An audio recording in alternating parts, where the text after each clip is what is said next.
course the refrigerator turns on while I'm filming. Okay, but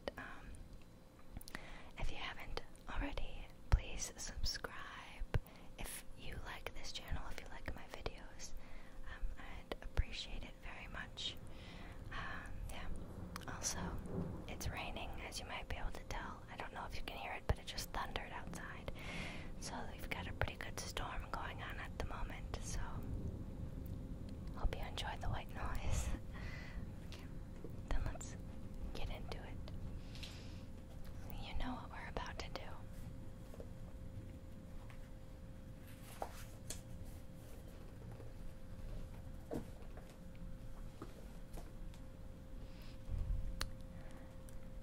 Chapter 25, A Lucky Break. On August 14th, 2011, Akron was hit by a once-in-a-century downpour, and sometime during that storm, the front wall of my basement collapsed.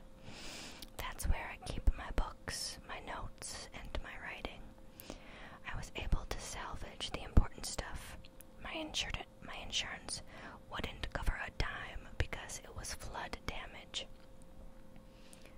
Hydrostatic pressure, the two most evil words in the English language, and I was looking at 15 grand in repairs. It could have been tragic, like move back home with your parents tragic, except that I'd just received the advance on my first novel that week, a book I'd finished after I was fired from Cleveland Scene as a way to keep my mind busy. The novel told the story of a young man who worked for an alt weekly and the odd crime he became obsessed with. Right, what you know. The man from Primrose Lane saved my house. There are no accidents. I've come to believe this. For the next 6 weeks, all my energy was spent rebuilding the cottage. There was no time to delve into the Maura Murray case. But while I was away, my Baker Street irregulars were hard at work, trying to make sense of the items I'd discovered in Maura's abandoned car. A reader named Chris sent me an email explaining that it wouldn't be weird for a young woman from Hanson to have a magnet from the Linwood Cafe in her car. It is absolutely famous in eastern Massachusetts and throughout New England for its unique pizza. He wrote, "People come from a 75-plus mile radius to eat there or to get takeout. It's sort of an old-looking four-way stop, but it's not sketchy and does not attract weirdos or anything like that." Considering the new demographics of Randolph, it's probably one of the safer areas of town due to it being on the Holbrook line. An ambitious sleuth named Samantha grabbed the account number from Maura's Stop and Shop card and ran it through the company's website. I was interested in seeing if I could pull up a list of items purchased under that number, she wrote. I could enter the card number, which was associated with Maura's name, but it requested I register an online account to view any information. I did not feel comfortable doing that. However, the site automatically filled in fields for the registration form, I'm assuming based off of what Maura provided when she set up the account. It included the phone number and address for Fred's house in Weymouth, and the email address aasic@aol.com. The most promising lead turned out to be that pen from Citizens Bank. A woman named Steph emailed. In 2007, I worked as a teller for a bank that has branches in New York, Pennsylvania, and New England. It would get pretty boring sometimes, and I am nosy, so during lulls I would go through the database and search for people I knew, famous people, random missing people, etc. One time I searched Maura Murray. As of the end of 2006/early 2007, there was a Maura Murray born May 4th, 1982, with an active account opened in New Hampshire. If I recall correctly, it was attached to a car loan, and the account was active in that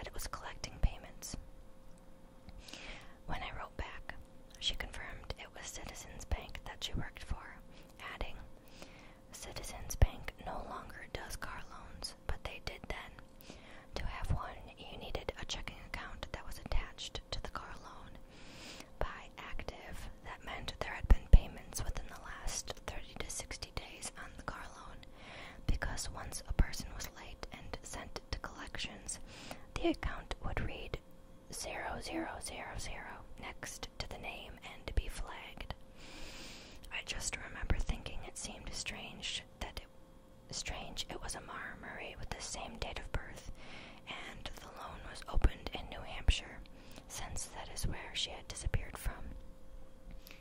And of course, these answers only led to more questions. After the bulldozers left, I reached out to Maura's college friends, Sarah Alfieri and Kate Markopoulos, but Sarah and Kate were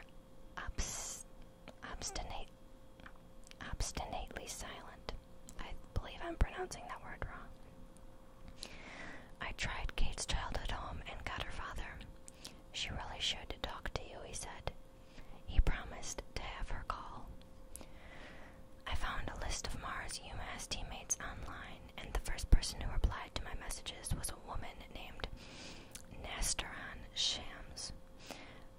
Okay, that's pronounced Nastaran in New English, by the way, but she goes by Nast. Nast majored in psychology and microbiology at UMass, and was also a multi-eventer for the track team. Maura was shy but extremely ambitious, Nast told me one night over the phone. She was just wonderful. Everyone who knew her loved her. Maura's reputation preceded her, literally. Nast heard rumors about this big deal runner chick who was transferring from West Point, and she was gorgeous to boot. But when Maura finally arrived, she carried no ego. Nast did the introductions and invited her to a party. Soon, Maura was friends with everyone on the team, and particularly close with Kate Markopoulos. At the time, the young woman on the track team liked to crash at a beat-up apartment off campus, where they could drink and not worry about getting caught. When you're a member of a collegiate track team, especially at a number one party school like the zoo, you become extremely close to your teammates. You eat with them, you condition with them every day, you hang out with them after practice. As Nast explained, sports in college is kind of a cult. Maura introduced her new friends to her beau, Billy Rausch. They hated him from the start and plotted ways to break them up, especially when Maura told them that he'd cheated on her. Let's just say we weren't the biggest fans of that dude.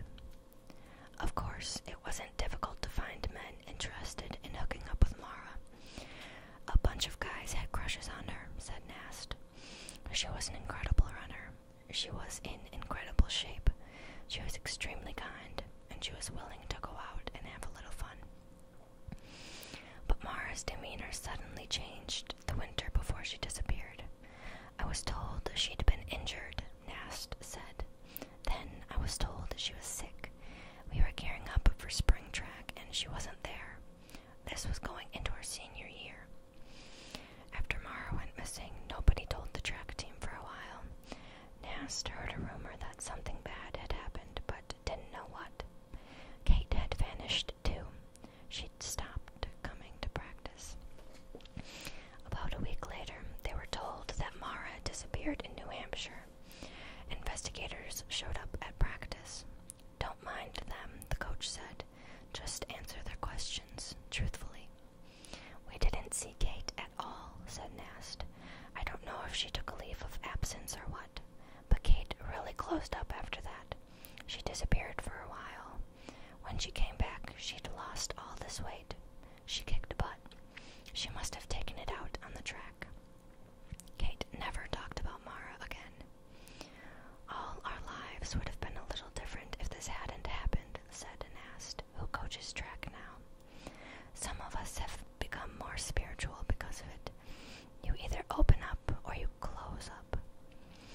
I asked her if anything ever came of the men she tried to set Maura up with. Well, she said, there was this one, Hossein Baghdadi. He was our assistant track coach, volunteer grad student. He had an interest in Maura. She had an interest in him. I'm pretty sure he and Kate and Maura hung out, but I think Maura wanted to keep that secret. Every time we were together and Hoss was really comfortable with each other. That indicated to me that they also hung out together outside of our group. But Haas wanted to keep his position with the team, so it wasn't something that could happen in the open. Crystal Tarian was Maura's team captain at UMass. She said Haas was not as nice as he let on. He was very intense. He had a really cocky way about him, she said. He was not a very good leader. We'd be running hills, and he'd try to motivate us by yelling, "Suck it up." I mean, yelling. That works for some people, but not me. It struck me how the people I'd spoken to in Anson had described Fred in almost exactly the same words. I tracked Hossein down pretty quickly, a name like that. I thought that even if there was any truth to Nast's hunch, he was sure to deny the relationship or gloss over the prurient details. "Yes," he said, "we slept together, but you have to know something. Maura Murray was a very promiscuous woman. I wasn't the only guy on that team she had sex with."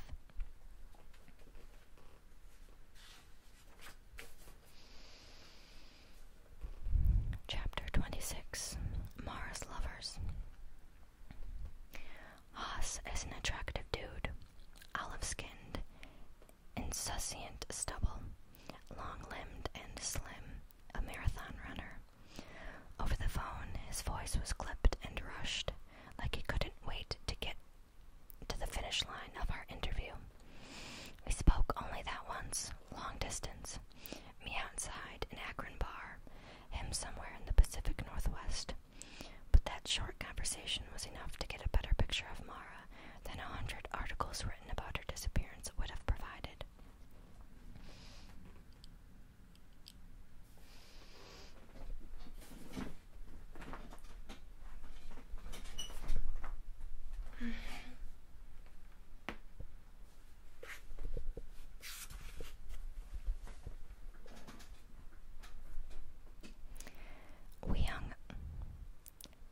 We hung out at the end of the semester in 2003, he said. Then she went home for the summer. She came back. What the hell is that? I don't know. She came back to Amherst once in June to visit me. We were in constant contact, and then she kind of just fell off the face of the earth. I got this random email from her boyfriend. They had started things back up. She left whatever we had. He got to know Maura well in those weeks, enough to know that she came from a troubled family. Maura didn't get along with her mother, he said. She was angry with her mom. They had a falling out, and she never mentioned her father. Not once. I never even knew her father was still alive. She didn't have much respect for Billy, he said. Billy wanted her to be in certain places at certain times so he could check up on her. He could be demanding. That's just my impression. He seemed to be very chauvinistic. She and Haas had a lot of fun while keeping the relationship on the down low, watching movies at his house late at night, eating out. They planned to go camping in the White Mountains. Haas knew the area well. He often went fly fishing up there. Lying in bed with Haas, Maura sometimes talked about running away. She said, "I wish I could disappear," but she never said how she would do it. I always thought Mexico. A few months before she really did disappear, he met Maura for lunch. "That was the last time I saw her," he said. "I thought we could at least be friends." After Haas got wind that Maura was missing, he spoke to a UMass detective, but it wasn't clear to me that they ever discussed the sexual relationship. He wasn't the only one, he kept reminding me. Maura dated other men on the team. Someone named Dave, he said. Some guy called Scrub. Baghdadi wasn't lying. I spoke to 3 men who ran with Maura at UMass. Each told me a slightly different version of the same story.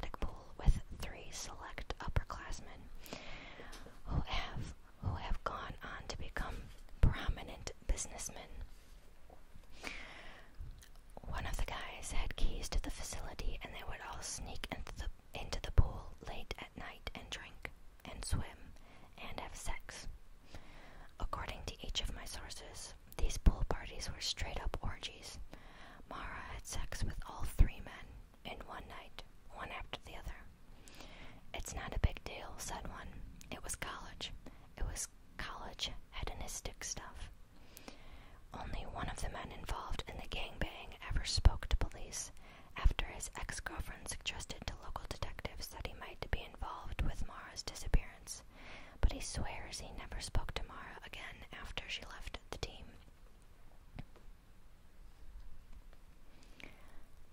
Chapter 27. BFF. If anyone had insight into where Maura was heading the night she disappeared, it was Kate Markopoulos, Maura's best friend at UMass. But ever since Maura went missing, Kate has kept mum.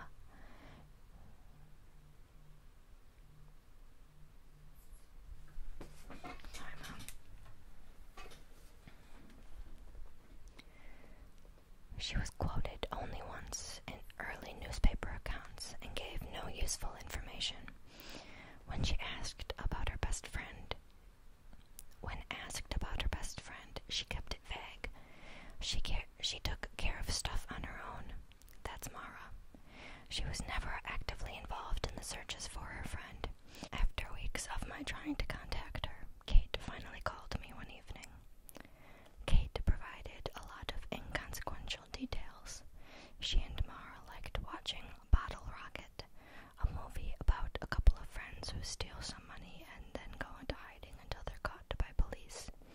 They often went shopping together. She said that Fred was a nice guy. You could tell he loved her to bits, she said. She loved him. She talked about him all the time. She knew that Maura and her dad would often go to the White Mountain area of New Hampshire together. They would go away for days sometimes. Maura was planning to move to Oklahoma to be with Billy, she said, but she wasn't thrilled about moving. It was the middle of nowhere. She was going to get a job at a hospital. She was going to move because she loved him. What did Kate remember about the Saturday that Fred came to visit the weekend before Maura disappeared? In newspaper and television interviews, Fred had stated that he was in Amherst that weekend with $4,000 in cash to help Maura look for a car. But Kate said neither Fred nor Maura mentioned car shopping that night. After they dropped Fred off at his hotel, she and Maura returned to Kennedy Hall to party it up in Sarah Alfieri's dorm room, she said. It was an even mix of men and women, pretty squished in there. I left around 2:30. One guy offered to walk me back to my place. Maura said she was going to bed. I didn't know she was getting back into the car. That was the last time I saw her. In hindsight, Kate wondered if Maura might have been stressed about nursing school.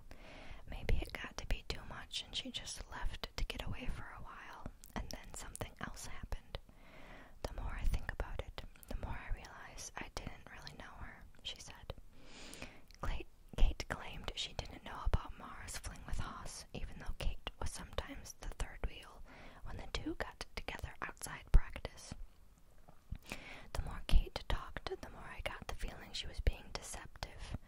It was in her hesitant and measured answers, the careful wording.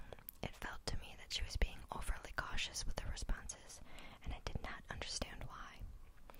The detectives felt that way about Kate, too. Some got very angry with her and her faulty memory. There were good cops and bad cops, she recalled. They kept saying, "What do you mean you don't know who else was at the party?" They couldn't understand why I couldn't remember. Neither could I. As Kate described it, Sarah's room was packed. A man who was there walked Kate back to her room, but afterward she couldn't identify a single person other than Sarah. And when pressed for specific things that happened during the party and the hours that she was there with Maura, her memory goes blank again. She doesn't remember anything. It was hard to reach Kate for follow-up questions. She worked odd hours at a bar in Saratoga Springs. After I sent an email asking her again about the other people who may have been at the party that night, she wrote, "I understand it would be helpful if I could remember names, but it is just not happening. It was long ago, and I barely knew those people, nor would I see some of them again." That last sentence is hinky. Nor would I see some of them again. Which of them did she see again? After this awkward conversation, conversation, I placed Kate at the top of my short list of possibilities for the tandem driver. Hoss was on there too, and Fred for that matter. Nothing Kate told me made much sense. It wasn't until much later that I learned that Kate Markopoulos had a very good reason to avoid police and reporters.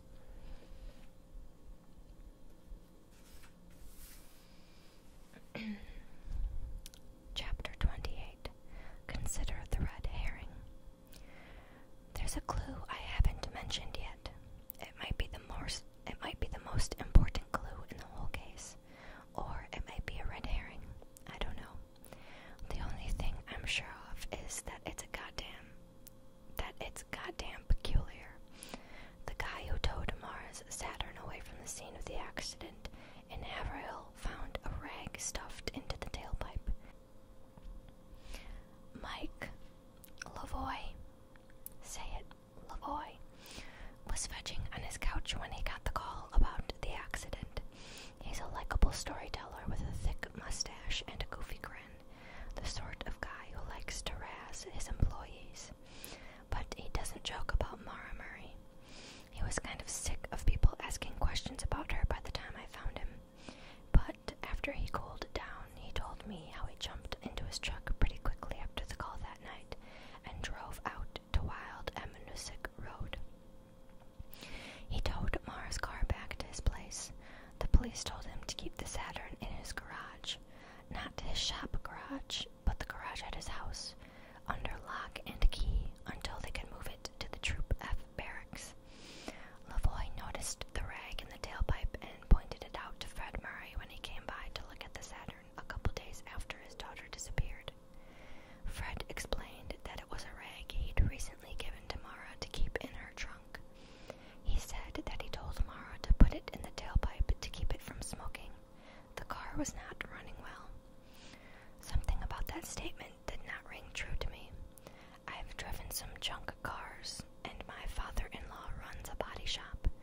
I've never heard of someone blocking a tailpipe to keep it from smoking. I'm no expert, but I'm not real sure you'd want to do that. Plugging a tailpipe is a good way to make a car stall.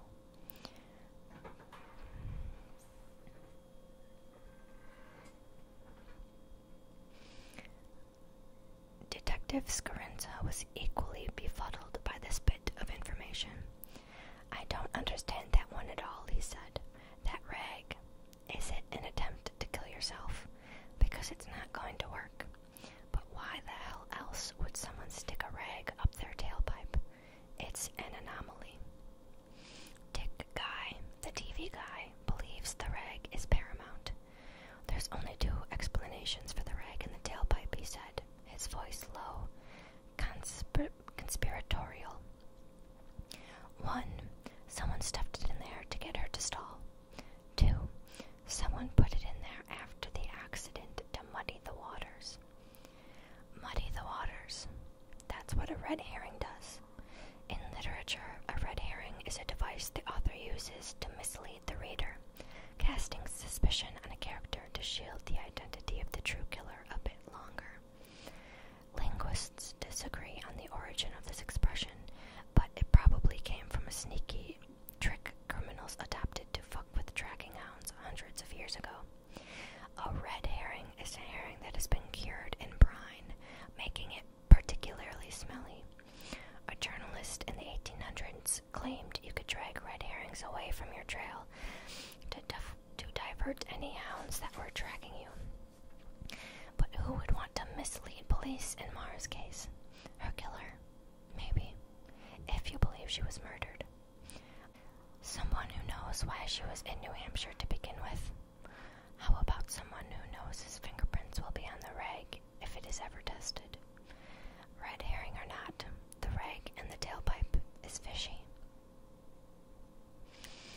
Let's devour at least one more red herring while we're at it. Several news outlets reported that Maura called Billy a couple days after she disappeared. As Billy was traveling from Fort Sill to New Hampshire to join the search, Billy shut off his cell phone while walking through the Dallas-Fort Worth airport. There was a strange message when he switched it back on. Billy's mother, Sharon, described the message to the Whitman Hanson Express. It was very short, consisted of a shivering, soft whimpering sound with labored breathing, as if someone was very cold. Billy, of course, tried to call back. He found that the call was made using a prepaid card that could not be traced. Sharon had purchased 2 AT&T calling cards and given them to Maura during the holidays. Did Maura use one of these cards to call Billy? Was she lost somewhere, trapped in the cold, dying of hypothermia? In online message boards, a lot of importance was given to this phone call early on. After all, it proves that Maura was alive for days after she vanished. The thing about police investigations that can be frustrating for armchair sleuths is that detectives have no obligation to share information with the public. They tracked this clue down in the first month of the investigation. It was a Red Cross worker trying to reach out to Billy, explained Scarinza. Red Cross officials act as liaisons to get emergency leave for enlisted soldiers. The caller didn't want to leave a message, hoping to speak to Billy directly. I verified that phone call. It's verified. We spoke to the caller from the Red Cross.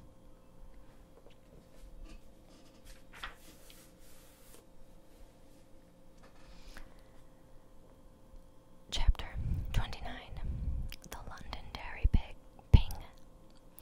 Scouring the web one day, I found an obscure site, Chris King's First Amendment page, which had published some information related to Maura's disappearance.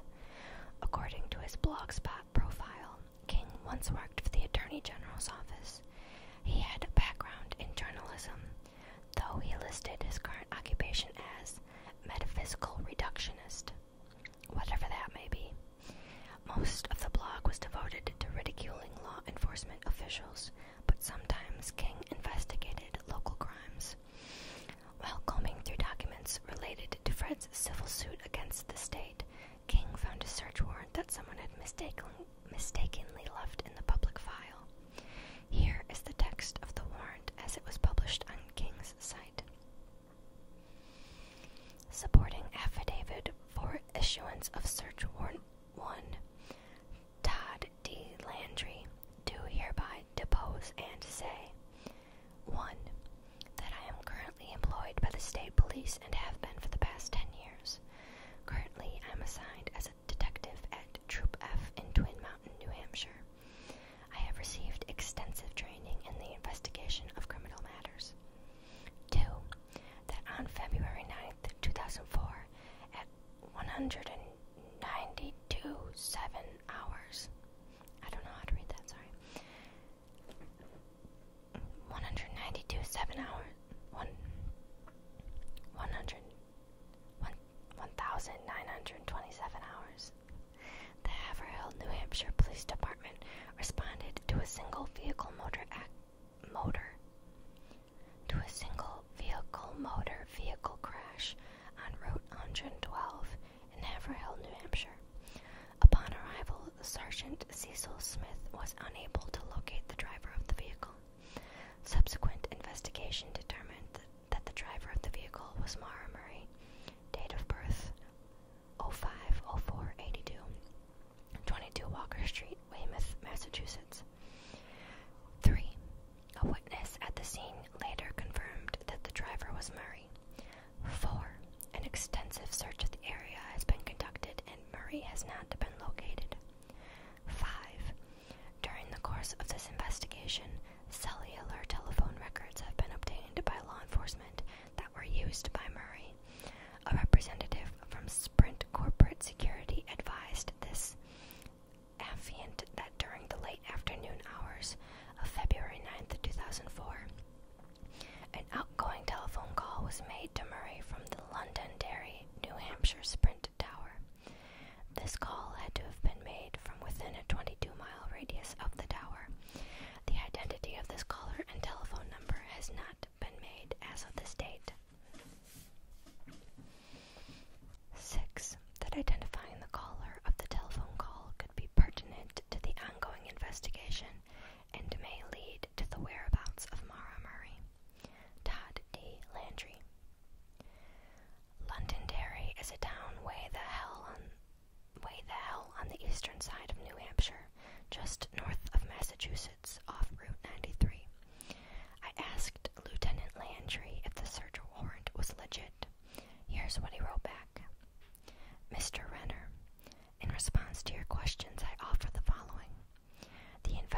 ongoing since the night Maura Murray went missing.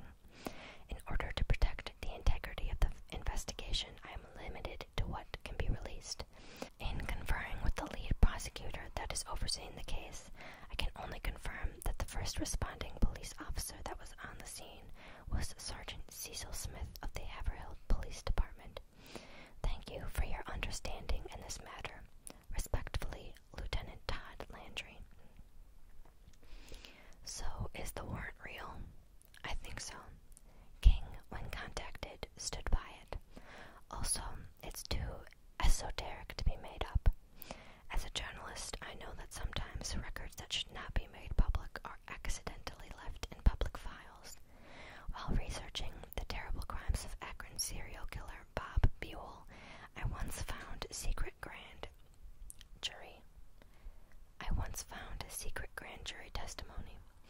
If the warrant is legit, it means that someone called Maura from eastern New Hampshire shortly before she disappeared. Was it someone traveling up Route 93 from Massachusetts? The Kankamagus Highway, the road where Maura disappeared, is the main connector between Route 91 out of Amherst and Route 93 out of Boston. Was someone coming up the other side of the state to meet her in the middle?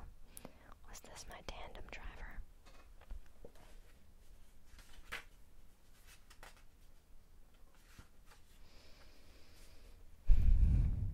Chapter 30. The Man with the Knife. Early on, a man named Larry Moulton claimed that his brother, Claude, killed Maura. He gave Fred Murray a knife he said was used in the crime. Fred used this evidence to support his local dirtbag theory and shipped it to the police to be tested for DNA. Larry died a few years later. Cancer. One of my irregulars dug into Larry's story and uncovered an interesting bit of family history. A woman named Jean Cavero disappeared from the side of Wild Amanusic Road back in 1977, not far from the site of Maura's accident. Jean was very similar to Maura in appearance, and a year after Jean vanished, Claude Moulton married Jean's daughter. I immediately reached out to Larry's surviving family to learn what I could about the Moulton brothers. At the time of Maura's disappearance in 2004, Claude was living with a woman he had started dating when she was 14 and he was 34. They started sleeping together when she turned 17, she said. They lived in an A-frame house on Valley Road, about a mile from where Maura was last seen. The same house to which Fred's private investigators had taken cadaver dogs. One of the dogs had hit on a spot in the closet there. Days after Larry handed over the knife, Claude scrapped his red Volvo. After Larry went to the Murrays with the knife, Claude told family members that Larry had made up the story in order to get the reward money being offered for information about Maura's disappearance. Larry had a history of drug use and was not an altogether likable guy. The Haverhill police took the tip seriously enough that they asked Claude to sit for a lie detector test, confirmed to me by several sources. But nothing ever came of it, and Claude doesn't appear to be a suspect any longer. After I posted about Claude's link to Jean Cavero's family and the odd similarities between the woman's disappearance and Maura's, I got a call from Jean's ex-husband, James. He's up in years now, retired, cantankerous. Guess what? He said. Jean's alive and well. How's that for you? For years, James Cavero was treated like a murderer by New Hampshire police, the prime suspect in his wife's 1977 disappearance. But that changed when she returned from the dead in 1984. Jean had simply run away from her family to start a new life. He knows what it's like to be the center of suspicion, and even though Claude is no longer with his daughter, James feels for the man in a way probably nobody else can.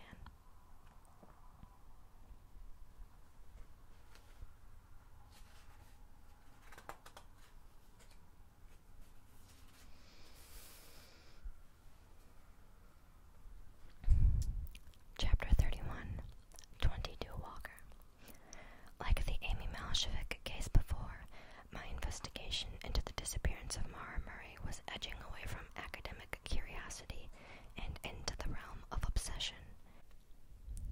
I thought about her disappearance all the time, working the clues around to fit them together into a logical narrative. The rag in the tailpipe, Maura's breakdown at work, the London dairy ping. The mystery was maddening, enticingly so. I felt the pull of the North Country every day. I wanted to go back. I wanted to walk around the places she had been. In late October, I returned to Weymouth. That's where Fred's house was, 22 Walker. Maura had used that address for mail, too, even though she had lived with her mother in Anson. Walker Street is a nub of a road, and you can only go out the way you came in. Years ago, Fred's father built the houses on Walker for his family, and some of the extended Murrays still lived there. Fred's place was in foreclosure, unpaid taxes. I walked around the side of the old house. Some of the windows were boarded. A rectangle of plywood was nailed across the side door, and someone had come along and pried up the bottom. I looked into the kitchen. Opened cans of dog food were piled on the floor, reaching to the sink. Empty Coors boxes were stacked in large mounds, 4 feet high. Out back, the remnants of a shed where Fred's brother had lived, according to neighbors, leaned against itself. Under planks of wood, I found a bunch of mail addressed to Fred, bills mostly, and a municipal map of Killarney, Ireland. There were also handwritten notes related to Fred's appearance on the Montel Williams show. Under these, I found some adult magazines, Penthouse mostly. Inside one magazine, I discovered 2 black and white school photographs of teenage girls. The girls' names were visible. The girls were Fred's cousins. The disordered mess disturbed me. It didn't jibe with the overly controlling image Fred Murray portrayed in public. I didn't see any sense of control here, and the presence of those young girls' photographs inside that adult magazine was troubling. I left a message on Fred's voicemail asking him to help me explain some of what I'd seen in Weymouth.